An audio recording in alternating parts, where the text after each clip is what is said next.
میاں بیوی کا آپس میں اتفاق کے ساتھ رہنا ضروری ہے. جب ان کے درمیان اتفاق نہیں ہوتا تو گھر کے باقی افراد کے اندر بھی اتفاق باقی نہیں رہتا. آپ حضرات کے سامنے گھریلو معاملات کے حوالے سے میں گفتگو کر رہا تھا کہ گھر میں امن رہے، اتفاق رہے، محبت کے ساتھ گھر میں سارے کے سارے لوگ رہیں. خاص طور پہ میاں بیوی کا آپس میں اتفاق کے ساتھ رہنا ضروری ہے. جب ان کے درمیان اتفاق نہیں ہوتا تو گھر کے باقی افراد کے اندر بھی اتفاق باقی نہیں رہتا. اگر ان کے درمیان اتفاق محبت ہوتی ہے تو پھر بیٹوں کے درمیان محبت ہوتی ہے. تو اس حوالے سے آپ کے سامنے گزشتہ 2 دنوں سے بات میں نے کی تھی اور یہ بتایا تھا کہ الرجال قوامون، اللہ تعالیٰ نے مرد کو نگران بنایا. نگرانی والا رتبہ اور مرتبہ اللہ نے مرد کو عطا فرمایا. اور ہمیشہ جو بندہ نگران ہوتا ہے وہ اپنے غصے کے اوپر ہمیشہ کنٹرول رکھتا ہے. معاملات اونچ نیچ ہو جاتے ہیں اس کو اچھے طریقے سے سنبھالتا ہے اور کنٹرول کر کے ان معاملات کو اپنی اچھی جگہ پر لے کر آتا ہے. نہ کہ وہ غصے میں آتا ہے اور غصے میں آ کے جو پہلے سے بگڑا ہوا ہو مزید اور بگاڑ دے. یہ کام نہیں کرتا. ہمیں 2019 اور 2020 میں جب مفتی کورس کر رہا تھا تو ہمارے پاس تقریباً 80 سے جو 85% جو فتوے آیا کرتے تھے، مسائل آیا کرتے تھے، وہ طلاق کی ہوا کرتے تھے.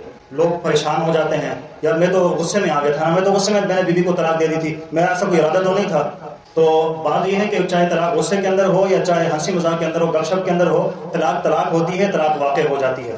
یہ واضح حدیث مبارکہ بھی ہے کہ 3 چیزیں ایسی ہیں کہ آپ مذاق میں ان کو لو یا آپ حقیقت میں ان کو لو، وہ حقیقت ہی ہوتی ہیں. وہ یہ نہیں کہہ سکتا کوئی بندہ کہ نہیں یار تم شغل میں نہ لگا رہے تھے، ہم تو ہنسی مذاق کر رہے تھے، طلاق والا کہ تجھے طلاق ہے، تجھے طلاق ہے، ہم کھیل رہے تھے میاں بیوی. تو فرمایا کہ اس سے بھی طلاق واقع ہو جاتی ہے. تو بندہ یہ ہمارے پاس لوگ آتے پھر ہمیں یہ کہا کرتے تھے ہم تو غصے میں تھے، غصے میں آ گئے تو ہم نے طلاق دے دی، ارادہ تو کوئی نہیں تھا ہمارا طلاق دینے کا، غصے میں ہے پھر بھی طلاق واقع ہو جاتی ہے. تو جو نگران ہیں، جو قوامون ہیں، ان کی یہ ذمہ داری ہے کہ اپنے آپ کے اوپر جو غصہ ہے اس کے اوپر کنٹرول کیا جائے، غصے کے اوپر قابو کیا جائے.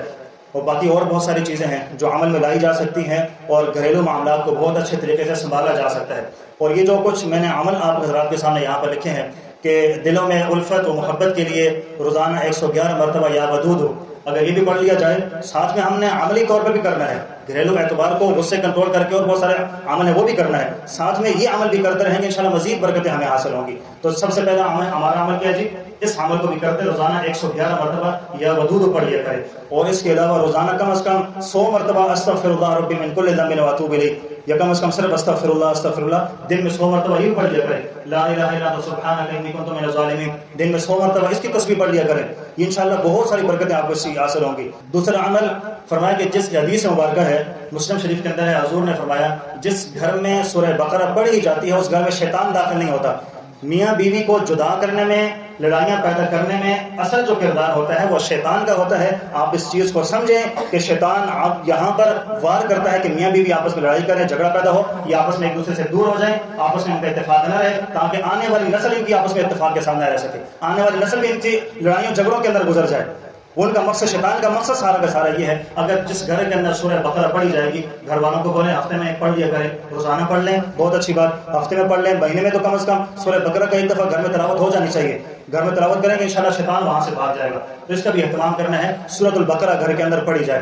اور تیسرا یہ عمل ہے کہ برکت کے لیے تیسرا بہترین عمل ہے کہ گھر میں جب بندہ داخل ہو، دروازہ کھول دیا، جب گھر کے اندر بندہ داخل ہو گیا، چاہے کوئی سامنے ہے نہیں ہے، گھر میں داخل ہوتے ہوئے پہلے السلام علیکم ورحمۃ اللہ وبرکاتہ یہ پڑھ لینا چاہیے. پھر اس کے بعد سلام کر لینے کے بعد درود شریف پڑھ لیں. نماز والا سب سے بہترین ہے، نہیں تو کوئی صلی اللہ علیہ وسلم یہ بھی درود شریف، یہ درود شریف پڑھ لیں. آخر میں ایک دفعہ سورۃ الاخلاص پڑھ لیں. انشاءاللہ آپ اپنے گھر کے اندر، اپنی زندگی کے اندر بہترین برکتیں دیکھیں گے. یہ مجرب عمل ہے، یہ آزمایا ہوا عمل ہے، اس کو کرنا ہے، اپنی زندگی کا یہ معمول بنائیں. گھر میں داخل ہوئے السلام علیکم، گھر میں سامنے کوئی ہے یا نہیں، السلام علیکم ورحمۃ اللہ، درود شریف پڑھ لیا، آخر میں ایک دفعہ سورۃ الاخلاص پڑھ لی. انشاءاللہ بہت ساری برکتیں ہم سب کو حاصل ہوں گی. اللہ رب العزت سے دعا ہے کہ آپس میں گھر میں اتفاق، اتحاد، محبتوں کے ساتھ رہنے کے اللہ ہم سب کو توفیق نصیب فرما دے. اور یہ جو عمل میں نے بتایا اللہ ہم سب کو عمل کی توفیق بھی نصیب فرما دے.